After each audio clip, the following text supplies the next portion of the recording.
Roast রান্না বাচ্চাদের জন্য। এখানে পেঁয়াজটা আগে ভেজে নিতেছি।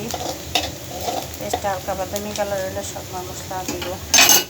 বাচ্চারা পছন্দ করে, সেদিন পরপরই রান্না করতে হয়। এখন একটু লবণ দিয়ে দেব পরিমাণ মতন। একটু ভালো করে লাড়াচাড়া করব।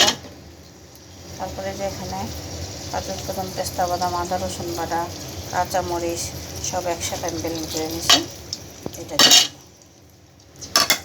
দিয়ে ভালো করে নাড়াচাড়া করে কষিয়ে নিব।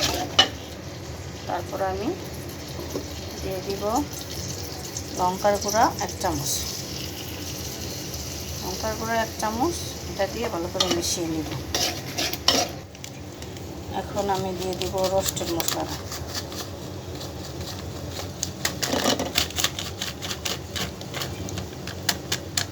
রোস্টেড মশলা দিয়ে দিলাম, দিয়ে ভালো করে মিশিয়ে নিব। সামান্য পরিমাণ একটু লিকুইড দুধ দিয়ে দিলাম, ভালো করে কষিয়ে নেব। এখানে আমি আলু আর মাংস ভেজে রেখে দিয়েছি। বাসায় খাবো তো, সেজন্য ছোট পিস করছি, বেশি বড় পিস করি নাই। ওই বড় পিস করি নাই, ভালো করে ভেজে রেখে দিয়েছি। ভালো করে কষিয়ে নিলাম। এখন তেল বেশি উঠেছে, এখন আমি সব দিয়ে দিব উপকরণগুলো। এখানে দিয়ে দিলাম, এখানে দিয়ে এখন ভালো করে মিশাবো। এখানে পানি দিয়ে দিয়েছি, পানি দিয়ে এখন ভালো করে কষিয়ে নিব ওই মাংসটাকে। তারপরে একটু হালকা 2-3 মিনিট দমকা জালে জাল দিব, তারপর ডিম করে কষিয়ে রাখবো। এভাবেই রান্না করে একটু আলু দিই। আলু বাচ্চারা আলু ভাজা দিতে বলে, সেজন্য আলু দেওয়া হয়। আলু ছাড়া কিছু বোঝে না, আমার ভালো লাগে না দিতে, তারপরে দিতে হয় বাধ্যতামূলক। হ্যালো বিয়াস, এই যে দেখেন আমার রোস্টের কালারটা, রোস্টটা অনেক মজা হয়েছে।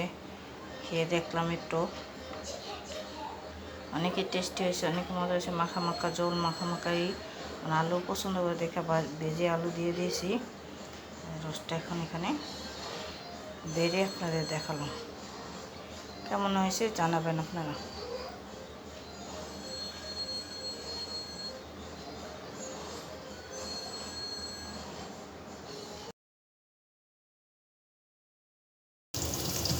যে পোলাওর মধ্যে পেস্টটা এখন দিয়ে দিতেছি। পেস্টটা ভালো করে ভেজে নেব। লবণ দিয়ে দিলাম পরিমাণ মতন।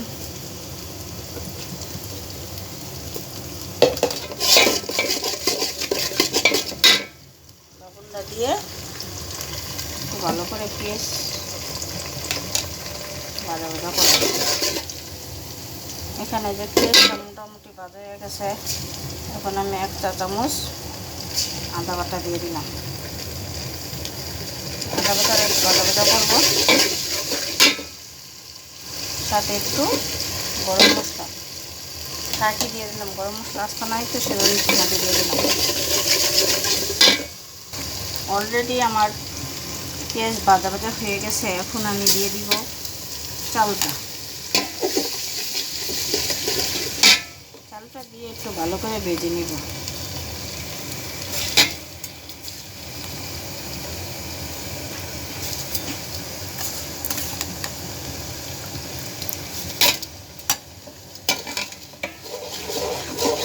চালটা দিয়ে নাড়াচাড়া করে একটু ভেজে তারপর পানিটা দিব। যেমন পোলাওটা মোটামুটি তেলে ভাজা হয়ে গেছে, এখন আমি পানি দিয়ে দিব।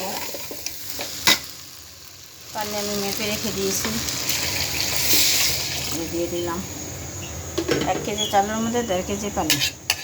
এই পরিমাণটা সবসময় মনে রাখবেন, তাহলে আপনাদের যে নতুন মানুষ যাই পোলাও রান্না করেন কোনো সমস্যা হবে না। যত কেজি রান্না করেন কোনো সমস্যা হবে না।